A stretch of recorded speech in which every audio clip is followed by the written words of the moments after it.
Chers amis, bonjour. Ici Émile Guy de vos émissions L'Église diocésaine.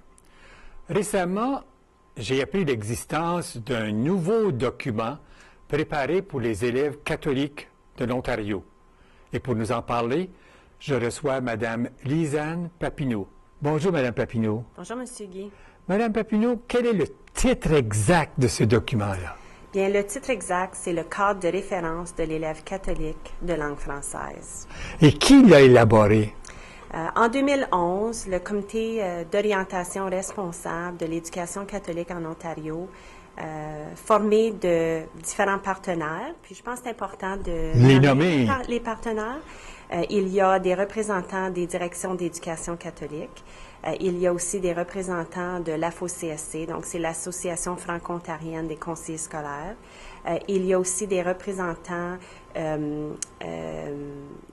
de la table scolaire. Donc, nous avons la présidence. La table scolaire, qu'est-ce que c'est ça? La table scolaire, ce sont nos directions et nos surintendants d'éducation qui s'occupent de l'enseignement religieux et de la pastorale dans les écoles catholiques de l'Ontario. Et puis aussi, nous avions l'évêque, alors l'Association des évêques, qui sont membres du COREC. Donc, en 2011, cette table-là a pris la décision de rédiger un cadre de référence de l'élève catholique. Puis, c'est important d'indiquer que du côté anglophone catholique, il s'était déjà doté d'un outil qui s'appelle Graduates Expectations. Donc, ils avaient élaboré un profil de sortie de l'élève catholique dans les écoles de langue anglaise. Donc, nous étions très impressionnés du document qui existait et on croyait que c'était important d'en avoir un pour les élèves catholiques. De langue française, parce qu'eux l'ont préparé pour leurs jeunes de langue anglaise et vous avez adapté ou modifié, ou vous avez conçu un pour nos élèves catholiques de langue française. C'est ça l'origine de ce... Au départ, on s'est inspiré évidemment du document anglophone, mais on s'est vite rendu compte que on avait quand même besoin d'y mettre notre couleur, parce qu'il y a quand même des particularités dans nos écoles catholiques de langue française qui diffèrent des écoles catholiques de langue anglaise. En tenant compte de notre culture. Oui. De notre culture qui est très importante. Et comment est-ce que ce document a été élaboré? J'aimerais préciser qu'il y a deux documents. Ah bon? Il y a le cadre de référence de l'élève catholique, Attente et espoir. Ce document-là est vraiment pour les administrateurs, donc les directions d'école, les surintendances d'éducation, ainsi que les enseignants, donc nos pédagogues, les éducateurs. Donc, c'est un outil qui est plutôt technique. Tandis que cette version ici, qui est ce qu'on appelle la version abrégée, est vraiment le profil de sortie de l'élève catholique de langue française. Et puis, cette version-là est utilisée pour nos élèves. Donc, au départ, nous avons travaillé le cadre de référence, donc le document plutôt technique. C'était, dans un premier temps, le comité d'orientation, donc le COREC, qui, pendant plusieurs séances de travail, ont élaboré, rédigé, peaufiné certains éléments qu'on prenait du document anglophone. Par la suite, ce qu'on a fait, c'est qu'on a réuni nos élèves conseillers catholiques, et puis avec eux, on s'est assis et on a regardé les attentes et les espoirs qu'on avait pour les élèves. Et je dois vous dire que la version abrégée a été rédigée par les élèves. Et nous en sommes très, très fiers parce que ça a été fait pour eux, mais par eux. Et puis, c'est vraiment ce document-là qui parle aux élèves et qui est très représentatif de ce qu'on recherche lorsqu'ils vont avoir terminé leur cheminement dans une école catholique de langue française. Donc, le cadre comme tel, le document technique, a été élaboré surtout par le comité d'orientation, mais la version abrégée par les élèves. Puis par la suite, Il y a eu toute une série de consultations. Donc, les membres du COREC devaient rapporter les documents à leurs groupes respectifs pour révision, obtenir rétroaction, suggestion. Ensuite, tous les conseils, donc les 8 conseils catholiques de langue française, devaient faire de même au sein de leurs équipes. Puis, dans les consultations, c'était des équipes pédagogiques, des écoles, des conseils d'éducation catholique, donc les conseils de parents, et puis évidemment les sénats d'élèves. Donc, chaque conseil ont des regroupements d'étudiants qui, au cours de l'année, se rencontrent pour discuter de différents sujets. Et un de ces sujets-là était évidemment le profil de sortie de l'élève catholique. Alors ça, c'est la crème de la crème que vous nous présentez. Et qu'est-ce qu'il y a dedans? Oui, qu'est-ce qu'il y a dedans? Donc, dans le cadre de référence comme tel, on explique évidemment tout l'historique au niveau de l'éducation catholique de langue française en Ontario. C'est une brève description, mais on croyait que c'était important de l'insérer. L'historique. Pourquoi l'historique est-il important? Parce qu'on doit s'assurer que tous les gens qui choisissent l'éducation catholique de langue française comprennent que ça fait déjà plusieurs années qu'en Ontario, les familles et les élèves ont accès à l'éducation catholique de langue française. Donc, on voulait évidemment retourner en arrière pour expliquer qu'est-ce qui s'est fait dans les années passées. De plus, dans le document, on y retrouve quelques explications par rapport à son utilisation. Puis ça, je peux peut-être élaborer davantage dans quelques minutes. Mais finalement, c'est les attentes et les espoirs de nos élèves. Donc, il y a une page pour chaque attente. Alors, qu'est-ce qu'on recherche chez l'élève? Et puis, des explications plus détaillées par rapport à cette attente-là. Tandis que la version abrégée reprend les attentes et les espoirs et les présente de la façon que les élèves voulaient que ces attentes-là soient présentées. Adapté à eux. À eux.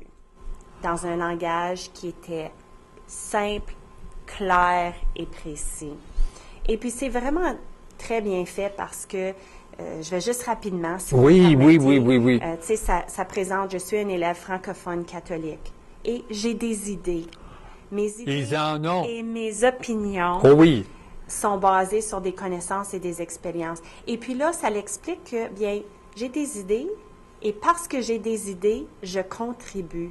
Et puis, ce qui est excellent, c'est que les élèves ont voulu qu'on fasse ressortir un extrait biblique pour expliquer que comme être humain, comme élève catholique de langue française, ces idées-là vont contribuer à un monde meilleur. Et donne-moi un exemple d'une de ces paroles bibliques qui va avec ça. C'est ça. Donc, pour j'ai des idées, parce que j'ai des idées, je contribue. La citation biblique de Luc 4, verset 22, puis ça dit « Il s'étonnait du message de grâce qui sortait de sa bouche. » Oui, c'est alors, nous, comme parents, nous devons nous étonner du message de grâce qui sort de la bouche de nos enfants. C'est ça. Excellent. Alors, la deuxième, c'est « J'ai une voix ». Parce que j'ai une voix, je prends ma place. Et ça, c'est tellement important. Parce que j'ai une voix, je fais quelque chose. C'est pas juste de rester dans la tête. Moi, j'aime beaucoup, c'est parce que. Alors, j'ai des idées, parce que j'ai des idées, je contribue. J'ai une voix, parce que j'ai une voix, je prends ma place. C'est excellent. Et même la parole biblique. Oui, une personne sage réfléchit avant de parler. Ainsi, elle peut convaincre les autres par ses paroles. Donc, un autre point qui est important à souligner, c'est les élèves, dans le cadre de référence, les attentes et espoirs sont présentés dans un certain ordre.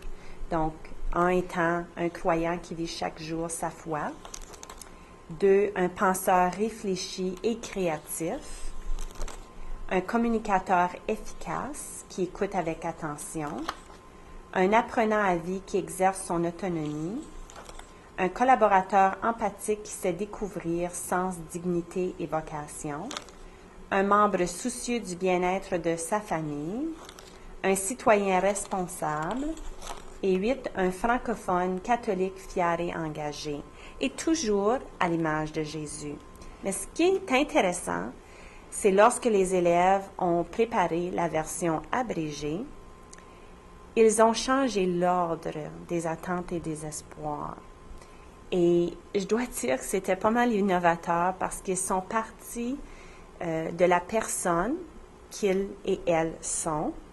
Alors, ils ont dit, bien, je dois commencer par avoir des idées. Et une fois que je connais mes idées et, je suis à l'aise avec mes opinions, ensuite, j'utilise ma voix pour finalement transmettre ces idées-là. Mais là, il ne faut pas que j'oublie que je ne suis pas seule. Moi, je fais partie d'une famille. Donc, c'est pour ça que le troisième, pour eux, c'était je fais partie d'une famille élargie. Puis, ils ne veulent pas oublier personne. Les jeunes sont très ouverts sur le monde. Alors, pour eux, la famille, elle est grande. C'est le monde. C'est le monde. C'est le monde. C'est ça. Ensuite, parce que je fais partie d'une famille, bien, je me rends compte que j'ai des responsabilités. J'ai de grandes responsabilités. Et je dois y réfléchir. C'est pas juste d'avoir des idées puis de m'exprimer, mais c'est de reconnaître que j'ai des responsabilités. Et une fois que je reconnais mes responsabilités, c'est que je les mets à contribution dans une équipe. Alors, je m'engage. Je m'engage. Dans une équipe. C'est ça. Je fais partie d'une équipe. Je m'engage. Et j'apprends, parce qu'ils ont dit, parce que je fais partie d'une équipe, je donne et je reçois. Oh oui, oh Alors, oui, le oh oui. concept de, aider, donner, mais aussi que ça me revient.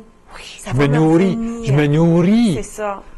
Et là, ensuite, ils ont placé « Je suis un apprenant à vie ». Puis parce que je suis un apprenant à vie, je m'épanouis. Et ensuite, toute la question des croyances.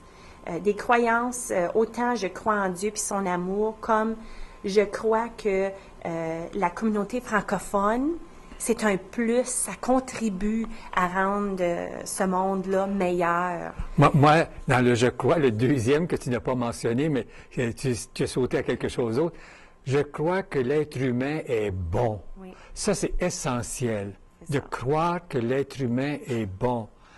Nous sommes créés à l'image de Dieu. On parle souvent du bon Dieu. Oui. Alors, je crois que... Excellent. Et enfin, il termine en disant, bien, j'ai une identité, puis parce que j'ai une identité, je suis moi. Et moi, c'est l'élève catholique, francophone, qui en est fier. Mais la parole qui va avec ça. Oui. Lis-nous la parole qui va avec ça. Tu comptes beaucoup à mes yeux, tu as du prix et je t'aime.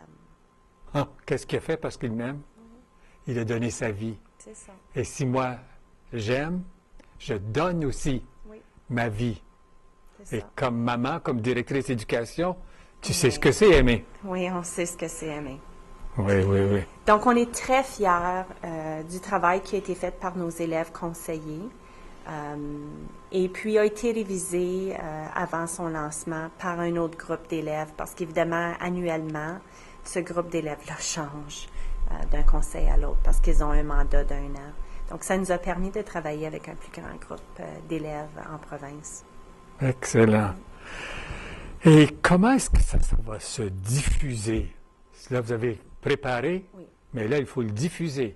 Bien, on a déjà fait un premier lancement au niveau provincial, donc le 6 et 7 mai, durant la semaine de l'éducation catholique en Ontario.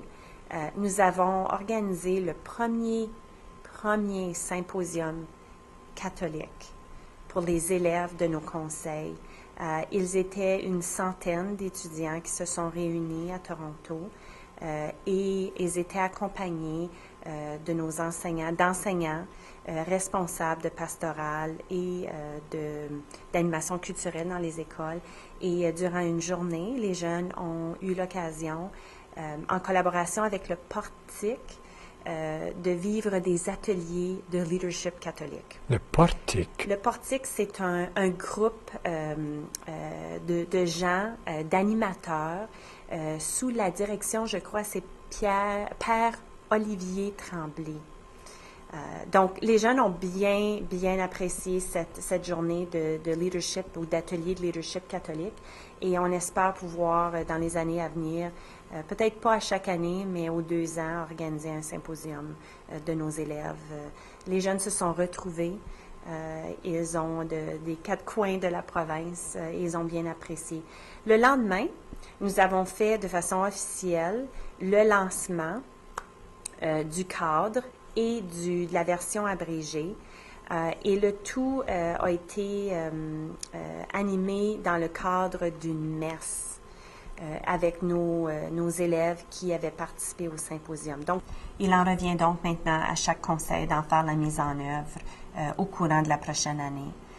Donc, comme exemple, chez nous, nous avions un profil de sortie de l'élève catholique, mais maintenant, à la lumière du cadre de référence provincial, notre objectif, c'est de réviser notre outil et d'en faire la mise en œuvre au courant de la prochaine année.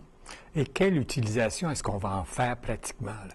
Je vais répondre à votre question en 2 parties, donc au niveau provincial et ensuite au niveau local.